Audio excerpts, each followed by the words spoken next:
As human beings, it's difficult, since we tend to take ourselves for granted, to realize that we are greater than our creations, economics, and all other so-called civilized artifacts. We have powers which transcend the things we've created. It takes something more, and that something more can be found in the statement that people are formed by their thoughts, that they become what they think. So we don't know where thoughts come from. We don't know how far down into your substructure the thoughts emerge. We don't know what processes of physiological alignment are necessary for you to speak from the core of your being. We don't understand any of that. We don't even conceptualize that, but I believe that you can feel that, and there's a lot of idea of alignment in psychoanalytic and clinical thinking. You're mostly dead wood. It's a shock. And you might think, well, do you really want all of that to burn off? It's like, well, there's nothing left but a little husk, 5% of you. It's like, well, if that 5% is solid, then maybe that's exactly what you want to have happen.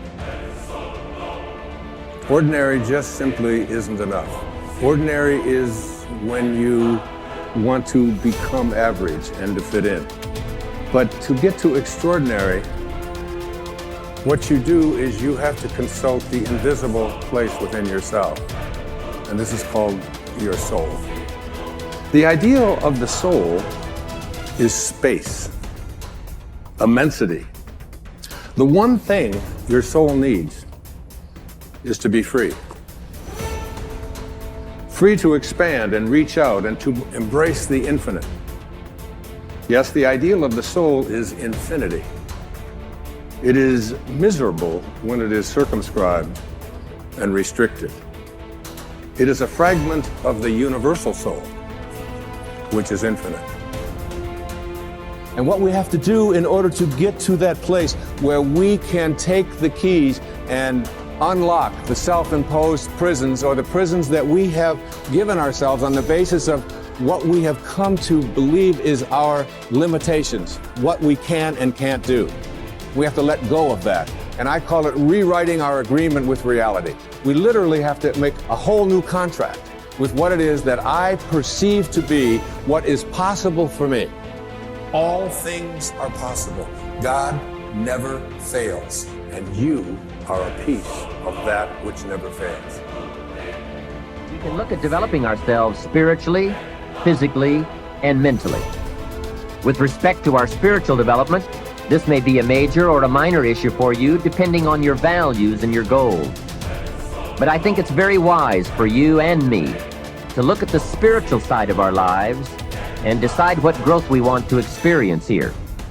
Come to your own decisions as to what it will take to nourish your spiritual nature. There's another Bible phrase that says, take care of the outside for people and take care of the inside for God. People look on the outside and God looks on the inside.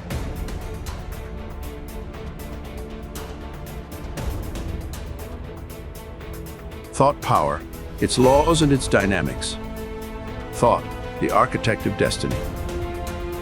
If the mind dwells continually upon one train of thought, a groove is formed into which the thought force runs automatically, and such a habit of thought survives death, and since it belongs to the ego, is carried over to the subsequent earth life as a thought tendency and capacity.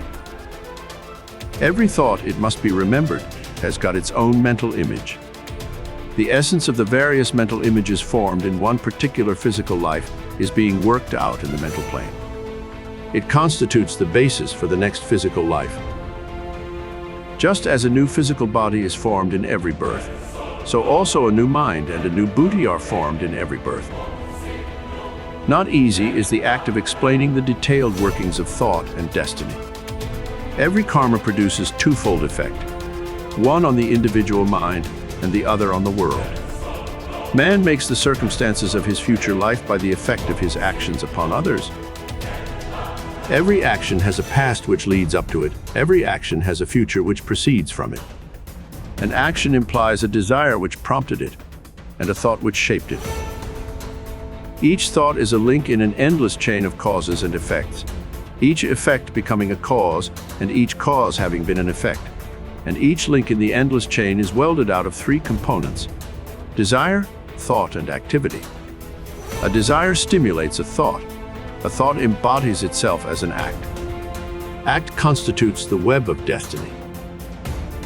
Selfish coveting of the possessions of others, though never carried out into active cheating in the present, makes one a thief in a later earth life, while hatred and revenge secretly cherished are the seeds from which the murderer springs. So again, unselfish loving yields as harvest the philanthropist and the saint, and every thought of compassion helps to build the tender and pitiful nature which belongs to one who is a friend to all creatures. Sage Vasishtha asks Rama to do Purushartha, or show the prowess of self-exertion. Do not yield to fatalism. It will induce inertia and laziness. Recognize the great powers of thought. Exert? By right thinking, make for yourself a great destiny. Prarabdha is Purushartha of last birth. You sow an action and reap a habit. A habit sown results in character. You sow a character and reap a destiny. Man is the master of his own destiny. You yourself make, by the power of your thought, your destiny. You can undo it if you like. All faculties, energies, and powers are latent in you. Unfold them and become free and great.